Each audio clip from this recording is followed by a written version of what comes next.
रुक के आता है और ये देखिए वसीम अकरम champion fast bowler. Shri Swami Samarth, स्वागत आहे तुमचं माझ्या छोट्याशा मिनी ब्लॉगमध्ये। आज मार्केटमध्ये बघितलं की सगळीकडे मस्तपैकी शिवजयंतीची तयारी चालू आहे। घेतली भाजीला मटकी, सकाळची डब्याची तयारी करावी लागती आणि त्यानंतर घरी आले। सगळ्यात महत्त्वाचं काम म्हणजे मी आज केलं की ज्वारी बाजरी दळायला दिली। आता उन्हाळा चालू होणार आहे। उन्हाळ्यामध्ये जे आपले थंडे थंडे फ्रूट असतात ते विकायला येतच आहेत आणि आता गरमी पण व्हायला लागली बरं का। आणि त्या फ्रूटपैकी माझं एक आवडतं आहे ते अंगूर। आज सगळ्यात पहिले आल्याला एक काम केलं की मी ना ज्वारी बाजरी दळायला दिली। काय माहिती काय होतंय, मला ती पोळी ना बघितलं की म्हणजे भूकच मोड होती तशी तर अधूनमधून मी नागलीची भाकर पण बनवते बरं का। नागलीचं पीठही आहे घरामध्ये, पण वेळची खूप कमतरता आहे माझ्यापाशी। कमी वेळ आणि कामं जास्त अशी। तर माझा लहान मुलगा आहे 10वीला आणि 10वीचे पेपर 20 तारखेपासून चालू होणार आहे। त्याच्या शाळेतनं दुपारी एक म्हणजे असा पॉझिटिव्ह मेसेज आला, तर त्या विषयावर त्याचा आणि माझं इथं डिस्कस चालू होतं। मुलांवर प्रेशर देऊन उपयोग नाही आहे। जे करायचं आहे त्यांना, शेवटी आजकालची मुलं तेच करतात। जास्त आपण बोलून त्यांना उपयोग नाही आहे। त्यानंतर त्यांनी दूध वगैरे आणलं, इथं चहा वगैरे बनवायची माझी तयार झालीच चालू।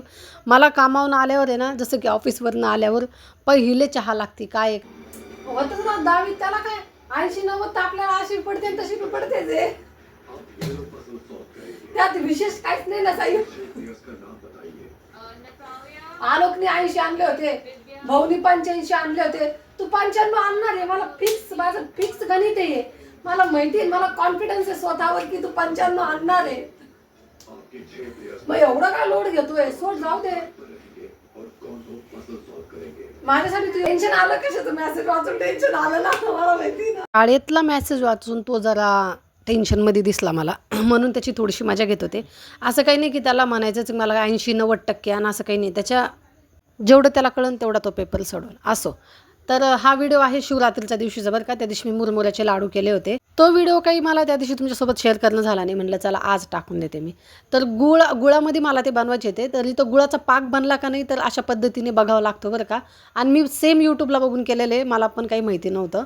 आणि नेहमी हे लाडू आहे ना माझी आई नाही तर वहिनी बनवून देते, पण यावेळेस मी ट्राय केले आणि मला खूप आवडतात। झाली का नाही बरं लहानपणीची आठवण। इथं आहे ना, मला हे कळत नव्हतं की ते लाडू थंड झाल्यावर बांधायचे असते। मी गरम मध्ये बांधून बघत होते, माझ्याकडनं लाडूच बांधले जात नव्हते। मग नाही का थोडंसं थंड झालं ते सगळं, मग त्यानंतर छानपैकी वळायला लागले लाडू। तर मग मी बांधले। यार म्हणलं पहिल्यांदा जर काही करायला जावावं आणि असं काहीतरी नुकसान व्हावं, म्हटलं नाही मी तर व्यवस्थितच करायचं आहे मला। तर सगळे लाडू अशा पद्धतीने बघू शकता तुम्ही बांधले आणि छान झाले बरं का टेस्टला। त्यानंतर आजचा बेत होता संध्याकाळचा जेवणाचा, डाळ चिकुल्या। डाळ वगैरे शिजून घेतली आणि मला आहे ना काय झालं काय माहिती, अचानक इतकी ॲसिडिटी झाली, म्हणजे मला अक्षरशः ना एक गोळी खाऊन एक तासभर झोपावं लागलं। तिथून पुढे ती ॲसिडिटी माझी म्हणजे कमी झाली आणि जेवण गेलं मला। तर चला आजचा व्हिडिओ मी इथंच थांबवते। व्हिडिओ आवडला असेल तर लाईक केल्याशिवाय जाऊ नका। श्री स्वामी समर्थ, बाय।